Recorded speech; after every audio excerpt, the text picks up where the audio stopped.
এশিয়ার পরাশক্তি চীনের সাথে বাংলাদেশের সম্পর্ক পার করেছে ৫০ বছর। দীর্ঘ এই সময়ে কোনো নির্দিষ্ট দল বা সরকারের হয়ে নয়, বরং দেশের মানুষের উন্নয়নে সবার সাথেই সমান পররাষ্ট্র নীতি বজায় রেখেছে চীন। সামরিক সরঞ্জাম ছাড়াও এবার বাংলাদেশকে মহামূল্যবান সামরিক প্রযুক্তিও হস্তান্তর করেছে শি জিনপিংয়ের দেশটি। বাংলাদেশকে এমন কয়েকটি হালকা অস্ত্র তৈরির প্রযুক্তি চীন হস্তান্তর করেছে যা যুদ্ধে খুবই কার্যকর, বিশেষ করে রকেট লঞ্চার এবং কাঁধে বহনযোগ্য স্বল্প পাল্লার বিমান বিধ্বংসী মিসাইল বদলে দিতে পারে যুদ্ধের গতিপথ। আমেরিকার সরবরাহ করা এ ধরনের অস্ত্র দিয়ে যুদ্ধের প্রথম দিকে ইউক্রেনের সেনারা রুশ বাহিনীর অগ্রযাত্রা আটকে দিয়েছিল। চলতি মাসের শেষেই প্রেসিডেন্ট শি জিনপিংয়ের আমন্ত্রণে চীন সফরে যাচ্ছেন প্রধান উপদেষ্টা ড মোহাম্মদ ইউনূস, যেখান থেকে দুই দেশের সম্পর্ক নিয়ে আসতে পারে নতুন বার্তা। বাংলাদেশকে বিভিন্ন ধরনের সামরিক প্রযুক্তি হস্তান্তর করেছে চীন।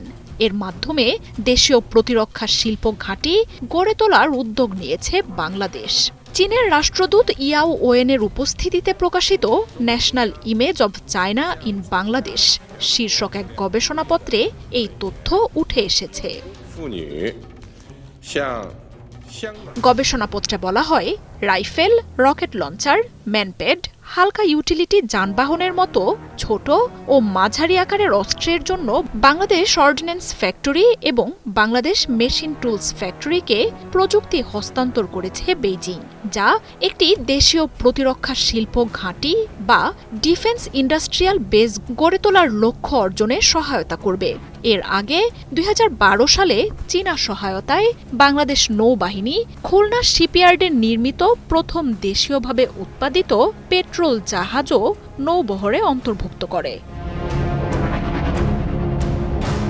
চলতি মাসের শেষ সপ্তাহে প্রেসিডেন্ট শি জিনপিংয়ের আমন্ত্রণে চীন সফরে যাচ্ছেন প্রধান উপদেষ্টা ড মোহাম্মদ ইউনূস।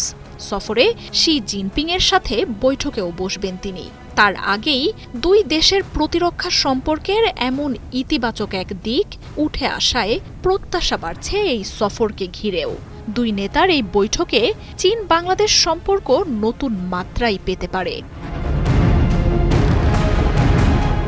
দেশের প্রতিরক্ষায় চীনের উপর অনেকটা ভরসা রাখে বাংলাদেশ। বাংলাদেশ চীনা অস্ত্রের অন্যতম বৃহত্তম ক্রেতাও। বেইজিং থেকে সামুদ্রিক টহল জাহাজ, করভেট, ট্যাঙ্ক, যুদ্ধ বিমান এবং ভূমি থেকে আকাশ এবং জাহাজ বিধ্বংসী ক্ষেপণাস্ত্রের মতো অস্ত্র এনেছে ঢাকা। চীন যেসব অস্ত্র বিক্রি করে সেটি দেশের অভ্যন্তরীণ রাজনৈতিক পরিবেশের সাথে কোনো শর্ত জুড়ে দেয় না, যা অন্য দেশগুলোর অস্ত্র বিক্রির অন্যতম প্রধান শর্ত থাকে। এছাড়াও বেইজিং অন্যান্য দেশের তুলনামূলক কম খরচে আধুনিক ও উচ্চ প্রযুক্তির এবং অত্যাধুনিক সামরিক সরঞ্জাম সরবরাহ করে।